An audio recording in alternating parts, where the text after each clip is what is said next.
자, 여러분, 선생님이 올려준 문제 해설 꼼꼼히 잘 살펴보았나요? 이제 몇 가지만 선생님이 직접 풀이를 같이 할 건데, 뭐 어려운 문제일 수도 있고요. 여러분들이 낯설어 할 수 있는 문제들일 수도 있어요.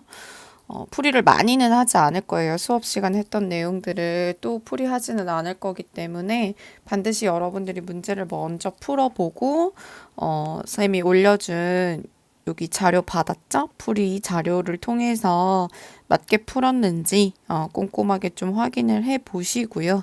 그 다음에 이제 풀이 영상을 듣는 것이 좋을 것 같아요. 쌤이 풀이하지 않는 문제들도 반드시 풀어보고 답도 확인해 보는 것이 시험 공부에 도움이 되겠습니다. 자, 우리는 254쪽 4번 부터 풀이를 해보도록 할게요. 4번 문제는 어려운 문제는 아니에요. 근데 여러분들이 조금 낯설어 할 것 같아서 한번 같이 풀어보도록 하겠습니다. 자, 원통이 있고요. 원통에 지금 A, B라는 이제 금속 고리가 있어요. 이 금속 고리, 두 개의 금속 고리에 자석을 통과시키고 있는 상황입니다. 지금 이 그림에서 봤을 때 A를 통과했고요. 자석이 지금 여기 있어요, 여기. 그래서 A를 통과했고 B를 통과하기 직전의 상황이라고 합니다. 자, 그러면 우리는 금속 고리 A와 B에 어떻게 자기장이 유도되는지를 일단 먼저 찾아내야 되겠죠. 지금 A 같은 경우는 처음에 S극이 가까워지다가 이제 자석이 A를 통과하고 멀어지는데 N극이 멀어지고 있죠. 이 금속 고리, 코일 이런 애들은 변화를 싫어하는 애들이라고 했어요. 지금 처음에 S극이 가까이 다가올 때는 당연히 S극이 다가오는 게 싫으니까 위쪽에 S극이 유도되겠죠. 근데 지금 자석이 통과하면서 다시 자석이 멀어지고 있는 상황이고 N극이 멀어지고 있기 때문에 이 N극을 붙잡기 위해서 N극 쪽에 즉 지금 고리의 아래쪽에 N극을 끌어당길 수 있는 인력을 작용시킬 수 있는 S극이 유도될 거고요. 고리의 위쪽에 N극이 유도되는 상황일 겁니다. 고리 B는요. 지금 S극이 다가오고 있죠. 이게 싫기 때문에 S극을 밀어내야 하니까 고리의 위쪽에 S극이 유도될 거고요. 아래쪽에 N극이 유도될 겁니다. 그러니까 지금 자석이 중간에 위치하는 상황이기 때문에 위쪽에 있는 고리 A와 아래쪽에 있는 고리 B에 서로 다르게 이제 자기장이 유도되는 상황이겠죠. 자, 이것만 찾으면 문제는 쉽게 풀 수 있어요. 그림에서 B, 고리 B와 자석에 작용하는 힘. 지금 고리 B는 자석 쪽에, 위쪽에 S극이 유도됐기 때문에 같은 극 길이는 밀어내는 힘이 있죠. 청력이 유도될 겁니다. 그림에서 A와 B에 유도된 전류의 방향 다르겠죠. 지금 A 같은 경우는 위쪽이 N극, 아래쪽이 S극이기 때문에 이 고리에 흐르는 전류의 방향은 우리가 엄지손가락을 N극 쪽으로, 위쪽으로 해서 손가락이 감기는 방향을 보면 선생님 방금 그렸듯이 이렇게 반시계 방향으로 되겠죠. B 같은 경우는 N극이 아래쪽에 있기 때문에 여러분들이 오른쪽 엄지손가락을 아래쪽으로 한 상태에서 전류의 방향을 그려보면 내 손가락이 감기는 이런 시계 방향의 전류가 흐르게 될 겁니다. 지금 여기서는 같은 방향이냐 반대 방향이냐만 물어봤기 때문에 반대 방향이라고 대답할 수 있겠죠. 근데 구체적으로 이제 전류의 방향을 물어볼 수도 있으니까 손가락으로 한번 찾아보세요.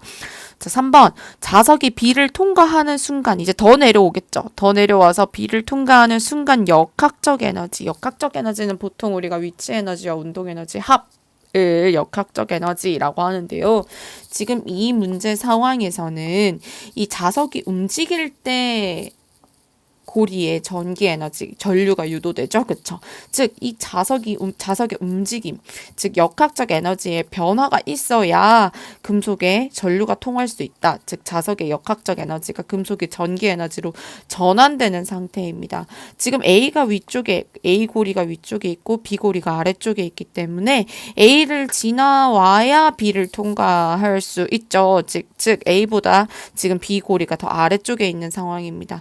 얘는 여기를 통과하면서 자신의 역학적 에너지를 계속 금속 A와 금속 B의 전기 에너지로 전환하면서 오는 상태이기 때문에 B의 역학적 에너지가 더 작을 수밖에 없다. 그래서 3번의 답은 지금 A를 통과하는 순간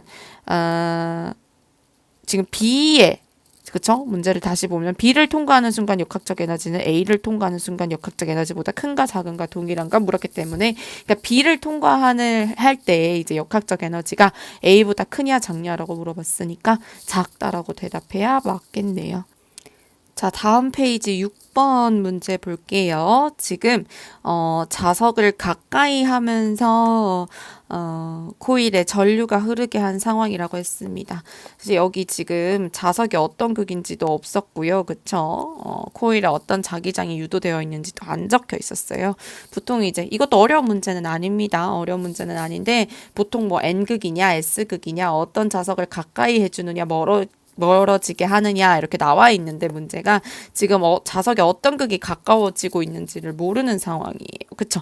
그런데 전류의 방향을 줬어요, 얘들아. 코일의 전류의 방향을 줬어요. 이렇게 감겨있는 전류의 방향에서 얘가 이렇게 들어오고 이렇게 나온다는 말은 얘들아 이 화살표 방향 그대로 따라가 보면 돼요.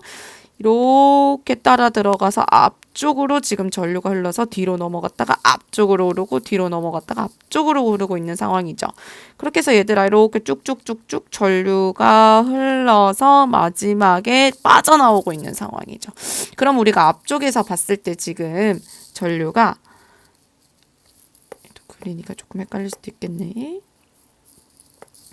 이렇게 뒤에서 앞으로 지금 전류가 넘어오는 방향. 그래서 최종적으로 이렇게 전류가 지금 빠져나가고 있는 상황이죠. 그러면 전류가 얘들아 코일에서 전류가 이렇게 뒤에서 앞으로 오르려면 우리가 손가락이 오른손 네 손가락이 뒤에서 앞으로 감겨와야 되니까 감겨오는 방향으로 손가락을 감아쥐면 엄지손가락이 어느 쪽에 있어요? 오른쪽에 있죠? 즉 지금 코일의 오른쪽에 N극 왼쪽에 S극이 유도된 상황이다라는 겁니다. 이걸 여러분들이 찾아야 돼요. 자, 그럼 일단 기억에 S극이 형성되었다. 이건 맞겠죠. 근데 지금 자석이 어떤 극이 가까이 온다. 그럼 자기장이 없던 코일에 자석이 가까이 오면 이 자석을 밀어내고 싶겠죠? 그럼 자석이랑 똑같은 극을 자석 쪽에 유도시켜서 청력으로 밀어낼 거란 말이죠. 근데 지금 자석 쪽에 S극이 유도됐다는 말은 그렇죠. 지금 S극이 가까워지고 있는 상황이다라는 겁니다. 여기까지 찾으면 다 했죠. 코일에 가까이 하고 있는 자석의 극은 S극이다. 코일의 가문 S. 우리가 이렇게 감겨있는 코일을 솔레노이드라고 하는데 자 얘를 어쨌든 가문 S를 증가시키면 유도전류의 세기가 커질 수 있다라고 했었죠. 우리가 유도전류의 세기를 크게 아는 방법 코일의 가문수를 증가시키거나 아니면 이 자석을 빠르게 왔다 갔다 즉 시간적 변화율을 크게 하거나 혹은 센 자석을 사용하거나 뭐 이런 방법들이 있었죠. 그쵸? 그래서 가문 S를 증가시키면 유도전류의 세기가 커질 수 있다. 그래서 6번의 정답은 5번이었고요. 7번 한번 볼게요. 7번이 여러분들이 좀 고민이 많았을 것 같아요. 자, 그림 가다는 자석 사이에서 일정한 빠르기로 회전하고 있는 코일의 모습을 회전 각도에 따라 나타낸 것이다. 지금 문제에서 코일이 이렇게 놓여 있고요. 양쪽에 N극, S극 자석이 위치하는데 그럼 우리가 자기력 선을 한번 그려보면 이 두 자석에 의해서 자기력 선은 N극에서 S극으로 이렇게 나가게 되겠죠. 그쵸? 근데 우리가 이런 식으로 이제 가운데가 뻥 뚫린 사각 코일 같은 경우는 이 뻥 뚫린 부분으로 즉 코일 중간을 통과하는 자기력선에 변화가 생겨야 전류가 흐른다라고 했습니다. 그쵸? 그래서 지금 이 코일을 회전을 시켜줄 건데요. 지금 가 같은 경우는 이 코일을 통과하는 자기력선의 개수를 우리가 먼저 생각해보자. 가와 나와 다 할 때. 이 통과하는 자기력선의 개수는 지금 가 할 때가 가장 적죠. 왜? 지금 자기력선과 얘가 평행하게 놓여있기 때문에. 그치? 그래서 코일을 회전하기 시작하는 순간부터 이 가운데를 코일의 중심을 통과하는 자기력선의 개수가 점점 증가해서 언제까지? 그렇죠. 90도 회전할 때까지. 이 90도보다 더 회전하기 시작하면 다시 통과하는 코일의 수가 감소하고 그쵸? 0도가 되면 최소가 됐다가 다시 또 90도가 될 때까지 증가하고 이런 식으로 이제 코일을 통과하는 자기력선의 개수가 변할 겁니다. 그쵸? 그러니까 지금 가에서 코일을 통과하는 자기력선의 개수가 가장 최소이고 그 다음 다에서 코일을 통과하는 자기력선의 개수가 가장 최대가 될 거란 말이죠. 그럼 여러분들이 문제를 보니까 유도된 전류의 세기를 지금 판단하라고 했는데 그럼 이때가 닿을 때가 자기력선의 개수가 가장 많으니까 가장 전류가 셀까 하면 그렇지 않다라는 겁니다. 왜? 우리가 그림을 좀 볼게요. 자, 우리가 이 전자기 유도 현상에서 코일이나 도선의 전류를 유도시킬 때는 자기장의 시간적 변화율이 중요하다라고 했었어요.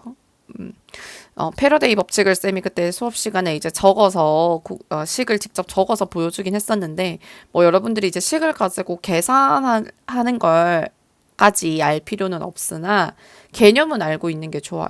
개념을 알고 있어야 돼요. 자, 우리가 앞에서 조금 더 이제 간단하게 처음 전자기 유도 현상을 실험을 할 때 이제 감겨있는 코일에 막대 자석을 넣었다 뺐다 하면서 우리가 유도되는 전류의 방향과 세기를 봤었잖아요.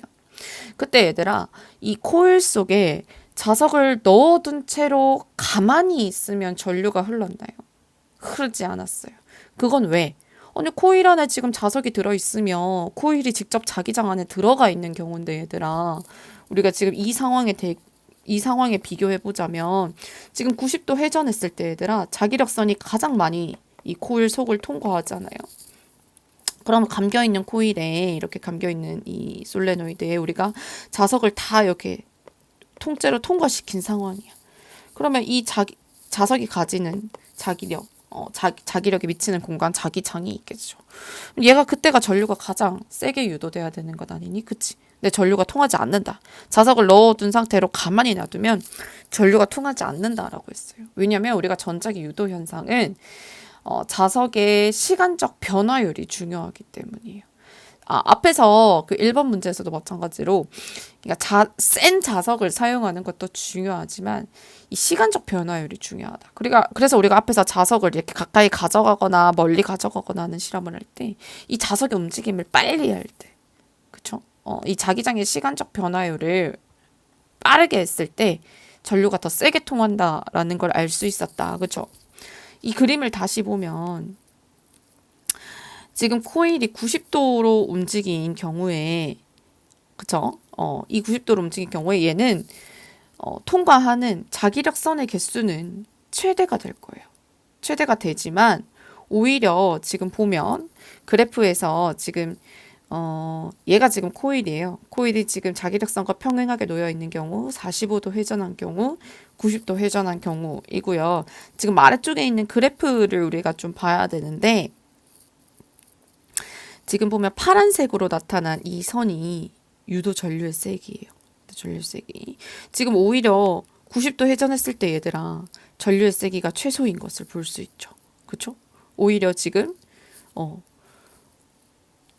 도선이 회전하기 전이 0도일 때 얘가 이때가 지금 오히려 지금 유도 전류의 세기가 더 센 상황임을 볼 수 있습니다. 이 자기장 방향에서 본 코일의 단면적이라는 거예요. 지금 그래프에서 빨간색으로 나와 있는 이 선을요. 우리가 다시 얘기하면 이 단면적의 변화가 곧 자기력선의 변화가 되겠죠.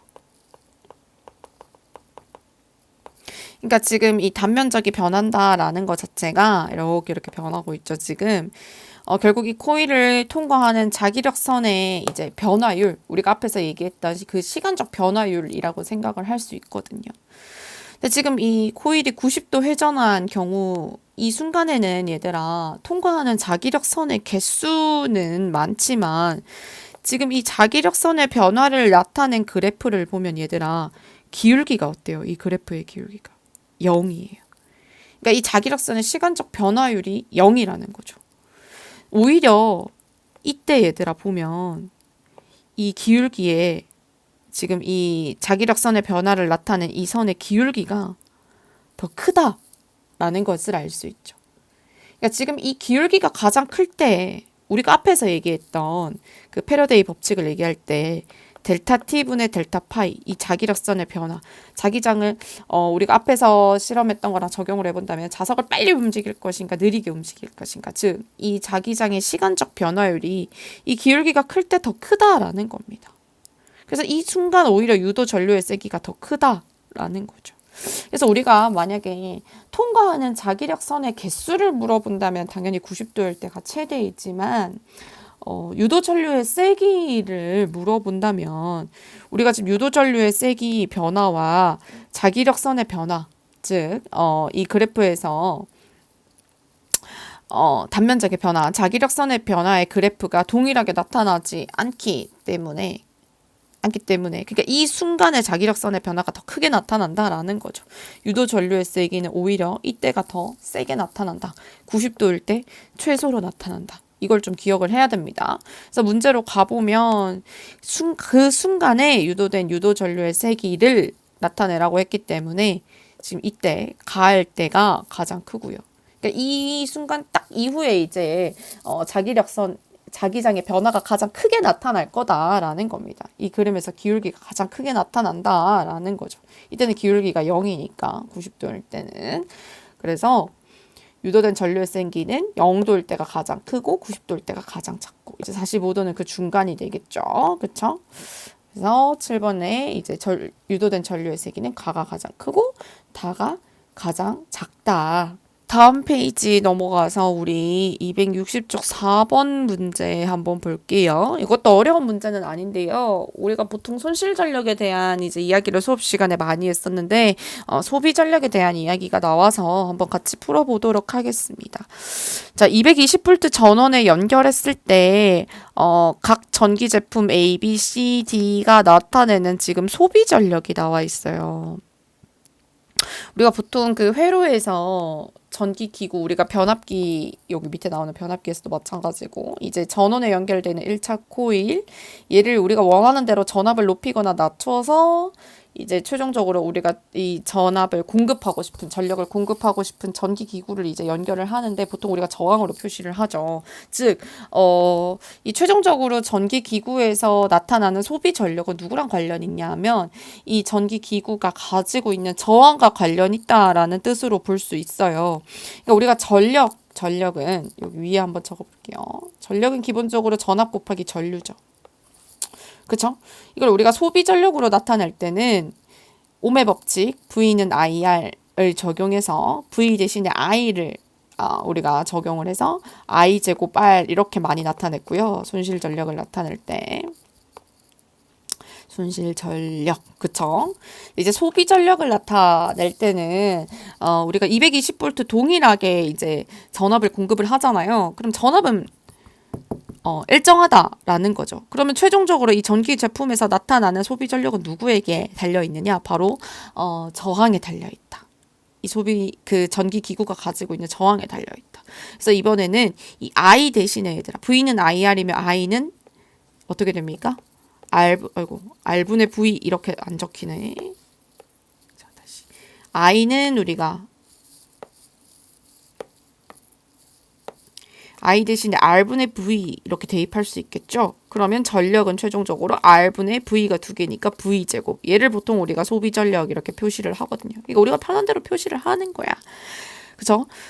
자, 그러면 지금 이 ABCD 제품에 220V를 동일하게 공급을 했기 때문에 즉 소비 전력은 누구한테 달려있다? 저항에 달려있다라는 걸 알 수 있다라는 거죠. 소비 전력이 클수록 지금 저항이 분모에 있기 때문에 저항이 작다라는 걸 알 수 있다.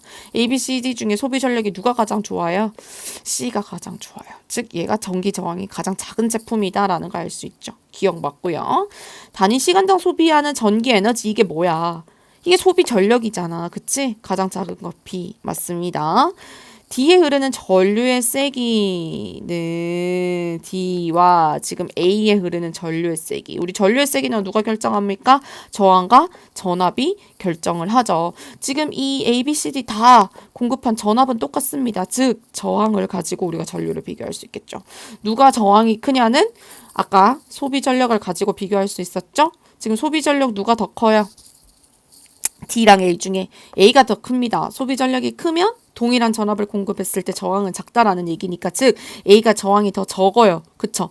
근데 전압이 같을 때 저항이 작다? 그럼 전류는 크게 되죠. 그래서 우리가 전류는 A가 더 크다라는 것 알 수 있다. 그래서 전력을 우리가 이제 손실 전력이 아니라 소비 전력을 물어봤을 때는 이런 형태로 바꿔서 생각하면 좋다라는 거. 자, 풀이를 끝내려다가 마무리 인사를 못하고 끊어서 3번 하나만 더 풀이하고 마무리하도록 하겠습니다.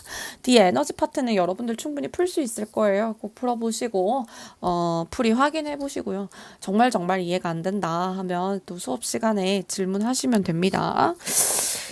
자, 3번. 어느 지역의 소비 전력이 증가해서요. 전기를 많이 썼나 봐요. 그래서 공급 전력을 4배로 증가시켰대요. 전력을 4배로. 전력을 보통 P라고 표시하죠. 그렇죠? 단위는 와트입니다. 전력을 4배로 증가시켰는데 전압의 변동이 없대요. 우리가 전력은 어떻게 구합니까? 야, 이게 문제가 얘들아 나왔을 때 이거 읽어보고 뭐지? 모르겠어. 가지고 와요. 그러면 절대 실력이 안 늘어요, 얘들아. 뭐라도 끄적여 봐야 돼. 뭘 끄적여 봐야 돼? 전력을 4배로 증가시켰대. P가 4P로 증가할 때. 근데 P는 어떻게 구하지? V 곱하기 I. 그쵸? 근데 여기 V가 누구야? 전압이잖아. 전압의 변동이 없대. 근데 전력은 분명히 4배로 늘렸어. 그럼 누굴 늘렸다는 얘기예요? 전류를 늘렸다라는 얘기죠. 이게 핵심 포인트. 이걸 자꾸 찾아내는 연습을 여러분들이 해야 돼. 자, 기억. 일단 여기까지 하고 기억. 저항이 4배로 커진다. 지금 여기서 저항을 변화시킬 수 있을 만한 어떤 것들을 하지 않았죠. 그쵸? 뭐 송전선의 재료를 바꿨다든지 굵기를 바꿨다든지 하지 않았어요. 그쵸? 저항은 그대로 있을 거다라는 거죠. 전류가 4배로 증가하겠죠. 왜? 전력을 4배로 증가시켰는데 전압은 그대로니까 전류를 4배 높이는 수밖에 없어요. 자, 그러면 당연히 이제 그 다음에 손실 전력에 대한 문제가 나올 거야. 1초 동안 손실되는 전기 에너지, 이게 손실 전력이죠. 손실 전력은 우리가 어떻게 구한다? I제곱을 전류의 제곱 곱하기 저항에 비례한다. 저항 변하지 않았어요. 누구에게 달려있어요? 전류에게 달려있어요. 근데 그 전류가 세상에 4배나 증가해버렸어요. 그러면 손실 전력은 그거의 제곱인 16배가 증가하게 되겠죠. 이러면 우리는 사실상 전력을 높여주는 의미가 없어지게 되겠죠. 그래서 전류가 아니라 전압을 높여서 공급하게 되는 거다. 정답은 5번. 자, 문제 풀이는 일단 이렇게 마무리하도록 하겠습니다. 여러분들 문제 풀이 그리고 쌤이 올려준 요 풀이 자료를 참고해서 풀어보시고요. 문제 꼭 모르는 거 있으면 질문하시고 시험 잘 준비하기 바랍니다. 내일 만나요. 안녕.